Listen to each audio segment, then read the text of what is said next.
இப்போ நிறைய ஜட்ஜ்மெண்ட்ஸில் மித்தாலஜிக்கல் ரெஃபரன்சஸோட சொல்கிறது அப்படிங்கக்கூடிய இடம் இருக்குல்ல, அந்த மித்தாலஜிக்கல் ரெஃபரன்ஸை எவிடன்ஸாக எப்படி கன்சிடர் பண்ணுறாங்க? எனக்கு சில டைமில் எனக்கு ஒரு ஆச்சரியமாக தான் இருக்குது. என்னன்னா, ஜட்ஜ்மெண்ட்ன்றது வந்து it is not a literary activity. அது வந்து ஒரு கிரியேட்டிவ் ரைட்டிங் எக்ஸசைஸ் இல்லை. ஒரு ஸ்டோரியோ ஃபிக்ஷனோ அந்த மாதிரி கிடையாது. அதில் ஃபிலாசபி பேசுறதுக்கான வழி இருக்கா? இருக்குது, டெஃபினட்டாக இருக்குது.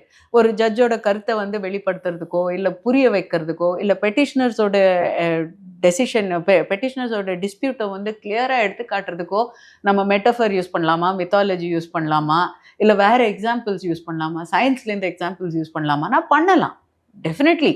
ஏன்னா நாளைக்கு அந்த ஜட்ஜ்மெண்ட் வந்து நிற்கணும். இன்னும் நெக்ஸ்ட் வர கோர்ட் வந்து அதை ப்ரெசிடெண்ட்டாக எடுக்கணும்னா அவங்களுக்கு நல்லா புரியணும் என்ன இருக்குது இந்த ஜட்ஜ்மெண்ட்டில்.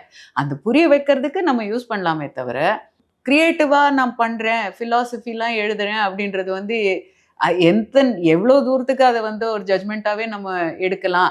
அந்த ஜட்ஜ்மெண்ட்டில் நம்ம அதெல்லாம் ஃபில்டர் பண்ணிவிட்டு ஆக்சுவல் கான்ஸ்டிடியூஷனல் மொராலிட்டியில் ஆன எடிஃபைஸை தான் நம்ம பார்க்க முடியுமே தவிர, ஃபிலாசபியும் மித்தாலஜிலையும் வர்றது வந்து நம்ம ஒரு டைரெக்ஷனாக தான் எடுத்துக்க முடியும்.